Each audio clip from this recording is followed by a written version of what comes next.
ऋषियों ने कहा, सूत जी, अब आप शीघ्र ही हमें वह सदाचार सुनाइए जिससे विद्वान पुरुष पुण्य लोकों पर विजय पाता है।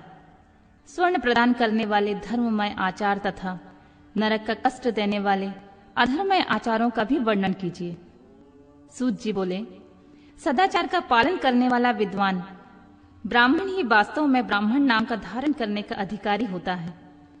जो केवल वेदोक्त आचार का पालन करने वाला एवं वेद का अभ्यासी है, उस ब्राह्मण की विप्र संज्ञा होती है।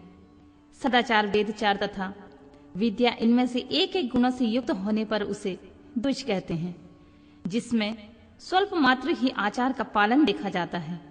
जिसने वेदा अध्ययन भी बहुत कम किया है तथा जो राजा का सेवक है, पुरोहित, मंत्री आदि, उसे क्षत्रिय ब्राह्मण कहते हैं। जो ब्राह्मण कृषि तथा वाणिज्य कर्म करने वाला होता है, उसे कुछ कुछ ब्राह्मणोचित आचार का भी पालन करता है, वह वैश्य ब्राह्मण है। तथा जो स्वयं खेत जोतता है, उसे शूद्र ब्राह्मण कहा गया है। जो दूसरों के दोष देखने वाला अपरद्रोही है, उसे चांडाल दुष्ट कहते हैं। इसी तरह क्षत्रियों में भी जो पृथ्वी का पालन करता है, वह राजा है। दूसरे लोग राजस्वहीन क्षत्रिय माने जाते हैं। वैश्यों में भी जो धान्य आदि वस्तुओं का क्रय विक्रय करता है, वह वैश्य कहलाता है। दूसरों को वणिक कहते हैं। जो ब्राह्मण क्षत्रियों तथा वैश्यों की सेवा में लगा होता है, वही वास्तव में शूद्र कहलाता है। जो शूद्र हल जोतने का कार्य करता है, उसे ब्रशल समझना चाहिए। सेवा, शिल्प और कर्णस से भिन्न वृत्ति का आश्रय लेने वाला शूद्र दस्यु कहलाते हैं। इन सभी वर्णों के मनुष्यों को चाहिए कि वे ब्रह्म मुहूर्त में उठकर पूर्वाभिमुख में सबसे पहले देवताओं का, फिर धर्म का, अर्थ का, उसकी प्राप्ति के लिए उठाए जाने वाले तथा आय और व्यय का चिंतन करें। रात को पिछले पहर जब उस काल में जानना चाहिए, उसका अंतिम पहर का जो आधा या मध्य भाग है, उसे संधि कहते हैं। उस संधि काल में उठकर तुझको मलमूत्र आदि का त्याग करना चाहिए। घर से दूर जाकर बाहर से अपने शरीर को ढके रखकर दिन में उत्तराभिमुख बैठकर मलमूत्र का त्याग करें। यदि उत्तराभिमुख बैठने में कोई रुकावट हो तो दूसरे दिशा में मुख करके बैठें। जल, अग्नि, ब्राह्मण आदि तथा देवताओं का सामना बचाकर बैठें। मल त्याग कर उठने पर फिर उस मल को न देखें तथा किसी वृक्ष के पत्ते से अथवा उसके पतले काट से जल के बाहर दंतवन करना चाहिए। उस समय तर्जनी अंगुली का प्रयोग ना करें। यह दंत शुद्धि का विधान बताया गया है। तदनंतर जल संबंधी देवताओं को नमस्कार करके मंत्र पाठ करते हुए जलाशय में स्नान करें। यदि कंठ तक या कमर तक पानी में खड़े होने की शक्ति ना हो तो घुटने तक जल में खड़ा होकर अपने ऊपर जल छिड़क कर मंत्रोच्चारण पूर्वक स्नान कार्य संपन्न करें। विद्वान पुरुष को चाहिए कि महातीर्थ जल से देवता आदि का स्नानांग तर्पण भी करें। इसके पश्चात धौत वस्त्र लेकर 5 कच्छ करके उसका धारण करें। साथ ही कोई उत्तरीय भी धारण कर ले, क्योंकि संध्या वंदन आदि सभी कर्मों में उसकी आवश्यकता होती है। नदी आदि तीर्थों में स्नान करने पर स्नान संबंधी उतारे हुए वस्त्र वहां ना धोएं। स्नान के पश्चात विद्वान पुरुष भीगे हुए उस वस्त्र को बावड़ी में, कुएं के पास अथवा घर आदि में ले जाएं। वहां पत्थर पर या स्थल पर जल में अच्छी तरह धोकर उस वस्त्र को निचोड़ें। द्विजो, वस्त्र को निचोड़ने से जो जल गिरता है वह एक श्रेणी के पितरों की तृप्ति के लिए होता है। इसके बाद जवाली उपनिषद में बताए गए अग्र रीति मंत्र से भस्म लेकर उसके द्वारा त्रिपुंड्र लगाएं। इस विधि का पालन न किया जाए, इसके पूर्व ही यदि जल में भस्म गिर जाए तो गिराने वाला नरक में जाता है। आपो ही इष्ठा इत्यादि मंत्र से पाप शांति के लिए सिर पर जल छिड़कें तथा यश छायाई इस मंत्र को पढ़कर पैर पर जल छिड़कें। इसे संधि प्रोक्षण कहते हैं।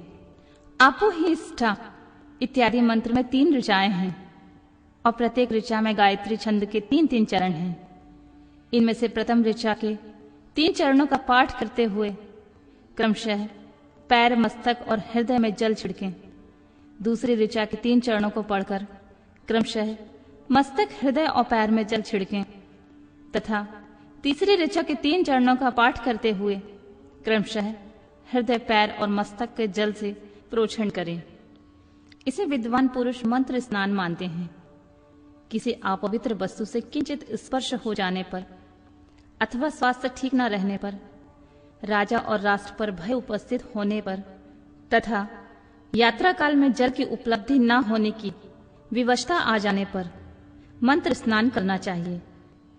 प्रातः काल सूर्याश्रमा, मनुष्य इत्यादि का सूर्यानुवाक से तथा सायंकाल अग्निश्रय तथा मनुष्य इत्यादि अग्नि संबंधी अनुवाक से जल का आचमन करके पुनः जल से अपने अंगों को प्रोक्षण करें।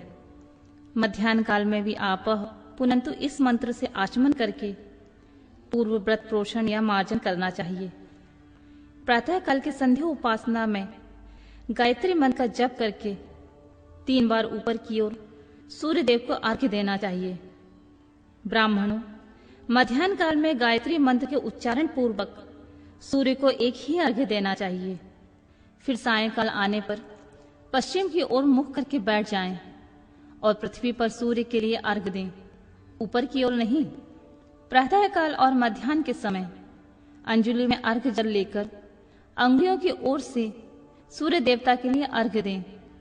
फिर अंगुलियों के छिद्र से ढलते हुए सूर्य को देखें तथा उनके लिए स्वतः प्रदक्षिणा करके शुद्ध आचमन करें। सायंकाल में सूर्यास्त से 2 घड़ी पहले की हुई संध्या निष्फल होती है, क्योंकि वह सायंकाल संध्या का समय नहीं होता है। ठीक समय पर संध्या करना चाहिए, ऐसे शास्त्र की आज्ञा है। यदि संध्या उपासना किए बिना दिन बीत जाए तो प्रत्येक समय के लिए क्रमशः प्रायश्चित करना चाहिए। यदि एक दिन बीते तो प्रत्येक बीते हुए दिन के सायंकाल के लिए नित्य नियम के अतिरिक्त 100 गायत्री मंत्र का अधिक जाप करें। यदि नित्य कर्म से लुप्त हुए 10 दिन से अधिक दिन बीत जाए तो उसके लिए प्रायश्चित के रूप में 1 लाख गायत्री का जप करना चाहिए। यदि 1 मास तक नित्य कर्म छूट जाए तो पुनः अपना उपनयन संस्कार कराएं। अर्थ सिद्धि के लिए ईश, गौरी, कार्तिकीय, विष्णु, ब्रह्मा, चंद्रमा और यम का तथा ऐसे ही अन्य देवताओं का भी शुद्ध जल से तर्पण करें।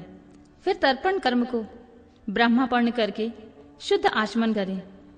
तीर्थ के दक्षिण प्रशस्त्र मठ में, मंत्रालय में, देवालय में, घर में तथा अन्य किसी नियत स्नान में आसन पर स्थिरता पूर्वक बैठकर विद्वान पुरुष अपनी बुद्धि को स्थिर करें और संपूर्ण देवताओं को नमस्कार करके पहले प्रणव का जप करने के पश्चात गायत्री मंत्र की आवृत्ति करें।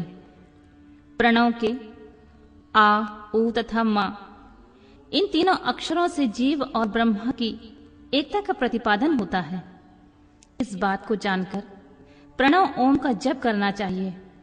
जप काल में यह भावना करनी चाहिए कि इन तीनों लोकों की सृष्टि करने वाले ब्रह्मा, पालन करने वाले विष्णु तथा संहार करने वाले रुद्र की जो स्वयं प्रकाश चिन्मय है उपासना करते हैं, वह ब्रह्म स्वरूप ओमकार हमारी कर्मेंद्रियां और ज्ञानेंद्रियों की वृत्तियों को, मन की वृत्तियों को तथा बुद्धि वृत्तियों को सदा भोग तथा मोक्ष प्रदान करने वाले धर्म एवं ज्ञान की ओर प्रेरित करें। प्रणव के इस अर्थ का बुद्धि के द्वारा चिंतन करता हुआ जो इसका जप करता है वह निश्चित ही ब्रह्मलोक को प्राप्त कर लेता है, अथवा अर्थानुसंधान के बिना भी प्रणव का नित्य जाप करना चाहिए। इससे ब्राह्मण तत्व की पूर्ति होती है।